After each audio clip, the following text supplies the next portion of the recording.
გამარჯობათ, მოგესალმებით მეგობრებო, მე გახლავართ თენგიზ ჩალიგავა, სურსათ ეროვნული სააგენტოს ცხოველთა ინფექციური დაავადებების ზედამხედველობის სამმართველოს უფროსის მოადგილე. ჩვენი დღევანდელი შეხვედრის მიზანი არის დეზინფექციის მეთოდები და დეზინფექტანტის შერჩევის წესებზე საუბარი. მას ასე შეგვიძლია დავიწყოთ.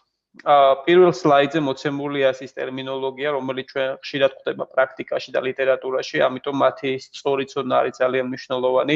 წარმოგიდგენთ რამოდენიმე მათგანს. პირველი ეს არის თვითონ დეზინფექცია, რას ნიშნავს? ეს არის კონკრეტული არასასურველი მიკროორგანიზმების განადგურების პროცესი, მათი გავრცელების თავიდან ასაცილებლად.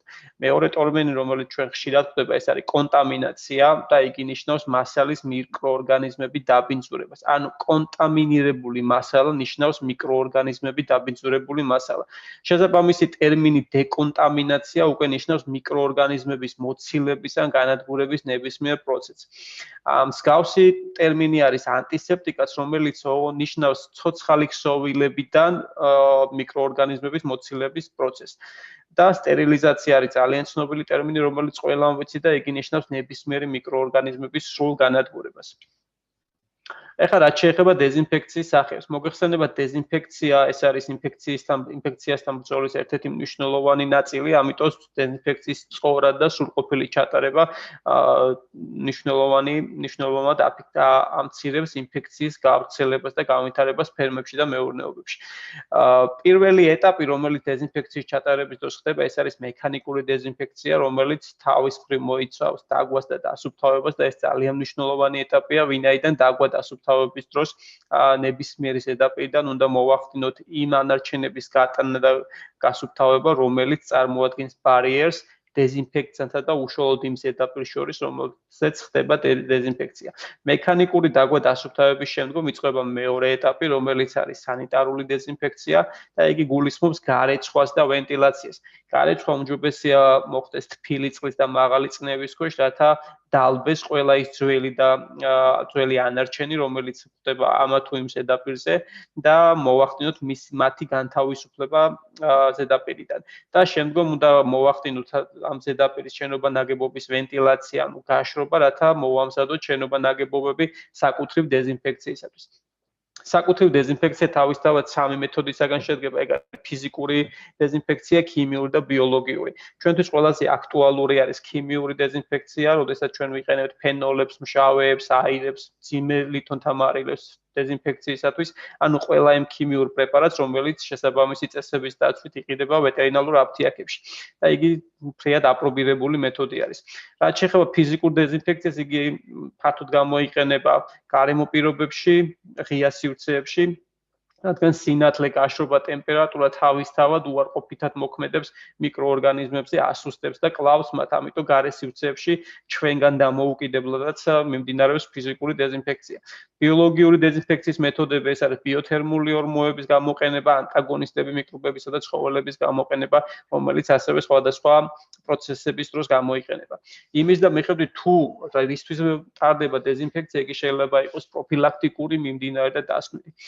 რა განსხვავება ახლა ამათ შორის პროფილაქტიკური დეზინფექცია ტარდება პრევენციის მიზნით, მაშინ როდესაც ფერმაში ჯერჯერობით არ გვაქვს ინფექციის აგენტი შემოჭრილი, არ გვაქვს აფეთქება და ამიტომ პრევენციისთვის კეთდება ეს ათოვის დეზინფექცია.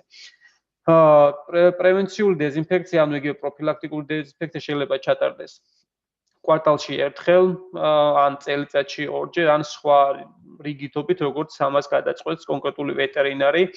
და იგი შეიძლება ასევე ჩატარდეს ცხოველების ან ფრინველების ფერმაში შეყვანის წინაც, რათა ავირიდოთ ინფექციის განვითარება. მიმდინარე დეზინფექცია არის დეზინფექციის ის მეთოდი, ის სახე, რომელიც მიმდინარეობს უშუალოდ დაავადების აფეთქების პროცესში და გამოიყენება ყველა ის მეთოდები, რომელიც უკვე ჩამოვთვალეთ ჩვენ წინ და დასკვნითი დეზინფექცია არის დეზინფექციის ბოლო ეტაპი, რომელიც გვაძლევს დარწმუნებულ ინფორმაციას იმასთან დაკავშირებით, რომ დეზინფექცია ჩატარდა სრულად და მიკროორგანიზმების რაოდენობა კონკრეტულ ფერმაში არის მინიმუმად დაყვანილი, რომელიც შემდგომში არ გამოიწვევს დაავადების აფეთქებას.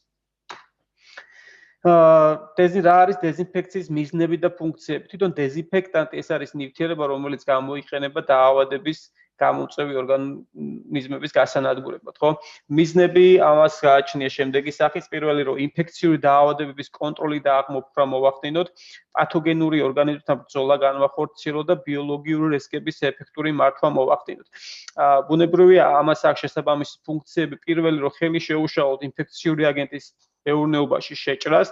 მეორე ეტაპი, როდესაც მაინც მოხდება მიკროორგანიზმების შეჭრა ფერმაში, აუცილებელია მისი მართვა და მეორე ფუნქცია არის, რომ გავაკონტროლოთ ფერმაში უკვე არსებული ინფექცია და მესამე, რომ ხელი შეუშალოთ ფერმაში არსებული ინფექციის ფერმის გარეთ გასვლას, რომ თავიდან ავერდოთ სხვა ფერმების და მეურნეობის დაინფიცირებას. გასათვალისწინებელი ფაქტორები, რომელიც უნდა იქნეს გამოყენებული დეზინფექტანტის შერჩევის დროს, არის ასევე მნიშვნელოვანი და რამოდენიმე მათგანი არის ჩამოთვლილი ამ სლაიდზე. პირველი ის, რომ აუცილებლად უნდა გამოვიყენოთ დეზინფექტანტი, რომელიც არის ქვეყანაში რეგისტრირებული და უნდა გამოვიყენოთ მისი ინსტრუქციის მკაცრი დაცვა. არავითარ შემთხვევაში არ შეიძლება გამოყენებული იქნას ის დეზინფექტანტი, რომელიც არ არის ქვეყანაში რეგისტრირებული და წარმოადგენს ესეთ ვთქვათ კონტრაბანდულ ნივთიერებას. ასევე გამოყენებისას გათვალისწინებული უნდა იქნეს შემდგომი ფაქტორები. ეს არის მიკროორგანიზმის სახე, ვინაიდან ყველა დეზინფექტანტი განსხვავებულად მოქმედებს სხვადასხვა მიკრობებზე, ეს იქნება ბაქტერიები, ვირუსები, სოკოები, რიკეციები თუ ასე შემდეგ. ამიტომ დეტალურად უნდა გავეცნოთ ინსტრუქციას დეზინფექტანტის შერჩევისას და გავითვალისწინოთ თუ რომელი მიკროორგანიზმის სახის წინააღმდეგ გვინდა გამოვიყენოთ ეს. მეორე ეს არის დეზინფექტანტის თვისებები და მისი მოქმედება გარემო პირობებში თუ როგორ მოქმედებს. ყველა დეზინფექტანტი განსხვავებულად მოქმედებს სხვადასხვა გარემო პირობებში, ამიტომ ესეც მნიშვნელოვანი ფაქტორია. ღია სივრცეში უნდა მოხდეს დეზინფექტანტის გამოყენება თუ დახურულ სივრცეში და თუ რომელ სივრცეში რომელი დეზინფექტანტი გამოიყენებ. და შემდეგი მნიშვნელოვანი ფაქტორი ეს არის მისი განზაება და მოქმედების ხანგრძლივობა. ხშირ შემთხვევაში ადამიანები, რომლებიც დეზინფექტანტს იყენებენ, არასწორად განზავებენ მას და არასწორი განზავების გამო ვერ იღებენ იმ ეფექტს, რომელიც ზოგადად უნდა მივიღოთ დეზინფექციის ჩატარების პროცესში. ამიტომ ამ ყველა ფაქტორის გათვალისწინებით უნდა მოვახდინოთ ყველა დეზინფექტანტის შერჩევა, კარგად გავეცნოთ დეზინფექტანტის ინსტრუქციას და ამის მიხედვით მოვახდინოთ მისი შეძენა. არავითარ შემთხვევაში არ უნდა გამოვიყენოთ ვადაგასული და ინაქტივირებული დეზინფექტანტი, იმ იმედით, რომ მას შეიძლება არ ქონდეს დაკარგული ეფექტურობა. ყველა შემთხვევაში უნდა ვიხელმძღვანელოთ იმ ვადებით და იმ წესებით, რომელიც მოწოდებული არის მწარმოებლის მიერ და აუცილებლად სადეზინფექციო ხსნარი, მომზადებული ხსნარი უნდა მომზადდეს აუცილებლად დეზინფექციის დაწყების წინ და არავითარ შემთხვევაში 1-2 დღით ადრე, რათა ასევე ეფექტურობა იყოს მაღალი. დეზინფექტანტის სწორად შერჩევის შემდგომ მნიშვნელოვანი არის, რომ თვითონ სწორად ჩავატაროთ დეზინფექცია მათ თუ იმ გარემოში, ამისთვის სხვადასხვა ფაქტორები უნდა გავითვალისწინოთ. პირველი ეს არის ორგანული მასალის არსებობა ამა თუ იმ ზედაპირზე, ჩვენ წინა სლაიდებზე ვისაუბრეთ თუ რამდენად მნიშვნელოვანი არის მექანიკური დეზინფექციის ჩატარება, რათა მოხდეს ორგანული მასალის მოშორება ამა თუ იმ ზედაპირიდან, ვინაიდან იგი წარმოადგენს მთავარ ბარიერს დეზინფექტანტსა და იმ ზედაპირს შორის, რომელსაც უტარდება დეზინფექცია, ამიტომ ამ ორგანული მასალის მოშორება საწინდარი არის სრულყოფილი და მაღალხარისხიანი დეზინფექციის ჩატარებისათვის. ამიტომ ეს აუცილებლად უნდა ჩავატაროთ. მეორე არის ზედაპირის ტომოგრაფიის ფაქტორი, რომელიც ასევე უნდა იქნეს გათვალისწინებული, ვინაიდან ესა თუ ის ზედაპირი შეიძლება იყოს ფოროვანი ან გლუვი და ზედაპირის მიხედვით უნდა იქნეს გამოყენებული დეზინფექტანტის თავისი განზავებით და რაოდენობით. თუ ზედაპირი არის გლუვი, შესაბამისად გამოიყენება ნაკლები რაოდენობის დეზინფექტანტი და არ უნდა მოვახდინოთ ზედმეტი ჭარბი რაოდენობის გამოყენება, რათა თავიდან ავედოთ ზედმეტი დანახარჯები და ასევე არ გამოვიწვიოთ ინტოქსიკაციები. ხოლო რაც შეეხება ფოროვან ზედაპირს, აქ უფრო მეტი რაოდენობის სამუშაო ხსნარი არის საჭირო, ამიტომ ეს ფაქტორი ძალიან მნიშვნელოვანია. შემდეგი გარემოება ეს არის გარემო ტემპერატურა, რომელიც ასევე გასათვალისწინებელი ფაქტორია, ვინაიდან მაღალი და დაბალი ტემპერატურის პირობებში სხვანაირად მოქმედებს დეზინფექტანტი. დაბალი ტემპერატურა მნიშვნელოვნად აფერხებს მის მოქმედებას, ამიტომ მნიშვნელოვანი არის, რომ ეს ფაქტორიც იქნეს გათვალისწინებული. წყლის სიხის ტეც ასევე მნიშვნელოვანი ფაქტორია, ვინაიდან მოგეხსენებათ, წყალი შეიცავს კალციუმისა და მაგნიუმის მარილებს, რომელიც ხდის მას ხის და დეზინფექტანტის განზავების დროს გარკვეულ ზეგავლენას ახდენს მის ეფექტურობაზე. აქედან გამომდინარე, უმჯობესია რომ გამოყენებული იქნას რაც შეიძლება რბილი წყალი, ანუ ონკანის წყალი, იმისთვის რომ ეფექტურობა გაიზარდოს. და ბოლო გასათვალისწინებელი ფაქტორი ეს არის კონცენტრაცია. ხშირ შემთხვევაში ესა თუ ის ადამიანები ცდილობენ რომ მაღალი კონცენტრაციის დეზინფექტანტი გამოიყენოს, ანუ ნაკლები განზაოვებით, რადგან ფიქრობენ რომ ამით უფრო მაღალ ხარისხიან დეზინფექციას ჩაატარებენ. თუმცა ნამდვილად არ არის ეს ესე, ვინაიდან მაღალი კონცენტრაციის ხსნარის მომზადების დროს შეიძლება გამოვიწვიოთ უბრალოდ პერსონალის ინტოქსიკაცია, რომელიც ატარებს დეზინფექციას და ამასთან ერთად მოვახდინოთ თანხების გადახვეჭა. ამიტომ ყველა შემთხვევაში განზავებას შესაბამისი კონცენტრაციით აქვს ძალიან დიდი მნიშვნელობა, რომ ვიხელმძღვანელოთ შესაბამისი ინსტრუქციით, რომელიც არის წარმოებლის მიერ მოწოდებული და იმ კონკრეტული წესების მიხედვით მოვახდინოთ დეზინფექტანტის განზავება. პროცედურები თუ რა თანმიმდევრობით უნდა იქნას გატარებული, ესეც მნიშვნელოვანი ფაქტორია დეზინფექციის ჩატარების მიმდინარეობის დროს. პირველი, როდესაც ვატარებთ შენობა ნაგებობების დეზინფექციას, უნდა მოვახდინოთ ელექტროწერტილების იზოლაცია, რათა სანიტარული დეზინფექციის დროს, რეცხვა დეზინფექციის დროს რამე გართულებები არ მივიღოთ ამ პროცესში.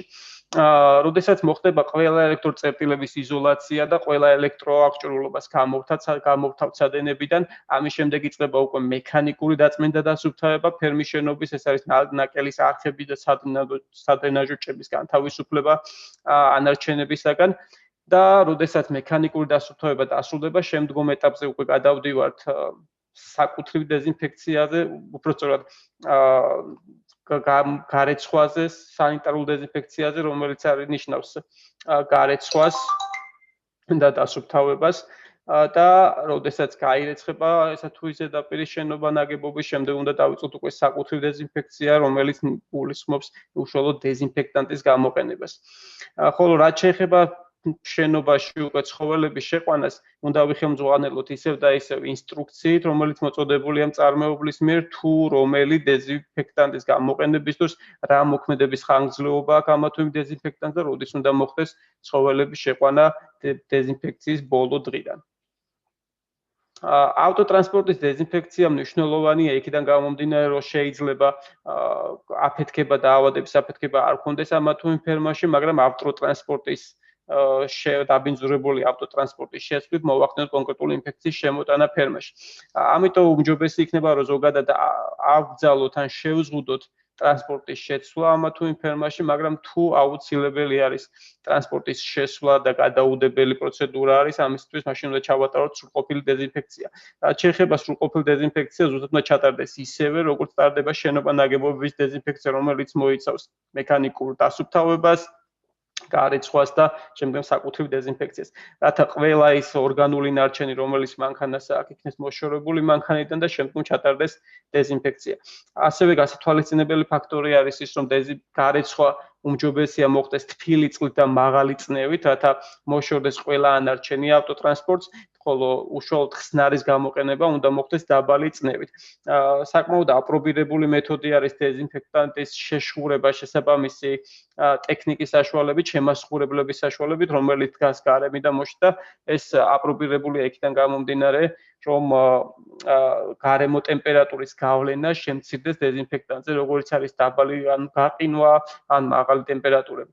და შესაბამისი წესების დაცვით იქნას გამოყენებული ეს დეზინფექტანტი და მაღალ ეფექტურად იქნას ჩატარებული ავტოტრანსპორტის დეზინფექცია. სიფრთხილის ზომები, რომელიც უნდა იქნეს აუცილებლად დაცული დეზინფექციის ჩატარების დროს არის მნიშვნელოვანი, რადგან თავიდან ავირიდოთ სხვადასხვა დაზიანებები პერსონალის, ამიტომ როდესაც შევიძენთ ამა თუ იმ დეზინფექტანტს აუცილებლად უნდა მივაქციოთ ყურადღება იმ ნიშნებს, რომელიც არის მოცემული. თქვენ სლაიდზე ხედავთ სხვადასხვა ნიშნები, რომელიც შეიძლება შევხვდეთ დეზინფექტანტის შეფუთვაზე და აუცილებლად უნდა გავეცნოთ, შევისწავლოთ იგი, რომ თავიდან ავიროთ ესა თუ ის დაზიანებები. და პირადი უსაფრთხოების ზომები, რომელიც ძალზე მნიშვნელოვანია, ვინაიდან ადამიანის უსაფრთხოება ეს არის პირველი, რომელიც ჩვენ უნდა დავიცვათ და გავითვალისწინოთ დეზინფექციის ჩატარების პროცესში. ამისათვის ყველა პერსონალი, რომელიც ატარებს დეზინფექციას, უნდა ატარებდეს ხელთათმანებს, ნუ სასურველია იყოს ორმაგი და აუცილებელია მათ ჰქონდეთ დამცავი სათვალეები, რათა დეზინფექტანტის შეხება არ მოხდეს კანზე ან ლორწოვან გარსებზე. თუ გვაქვს სრული აღჭურვილობა იმისი, რომ ჩავიცვათ დეზინფექციის ჩატარების პროცესში არის ძალიან კარგი, ბუნებრივია, თუმცა ეს მინიმუმი რაც არის ხელთათმანები და დამცავი სათვალე უნდა გვეკეთოს დეზინფექციის ჩატარების პროცესში. მიუხედავად ამ აღჭურვილობისა, თუ მოხდა ჩვენი სხეულის დაბინძურება, ესე რომ ვთქვათ, დეზინფექტანტით, აუცილებლად უნდა მოვახდინოთ მისი სწრაფი ჩამორეცხვა და მივმართოთ ექიმს, რომ თავიდან ავირდოთ შემდგომი გართულებები. ეს იყო ყველა ის მნიშვნელოვანი საკითხი, რომელიც შეძლით მოკლე პერიოდში მოგვეწოდებინა თქვენთვის. მადლობას გიხდით ყურადღებისთვის. თუ დაგაინტერესებთ აღნიშნულმა საკითხმა, შეგვიძლიათ მოგწეროთ, დაგვიკომენტაროთ აღნიშნულ ვიდეოზე და ჩვენ ვერ შევეცდებით ამომწვრულად გიპასუხოთ ყველა იმ კითხვაზე, რომელიც გაგიჩნდებათ ამ პრეზენტაციასთან დაკავშირებით. მადლობას გიხდით ყურადღებისათვის.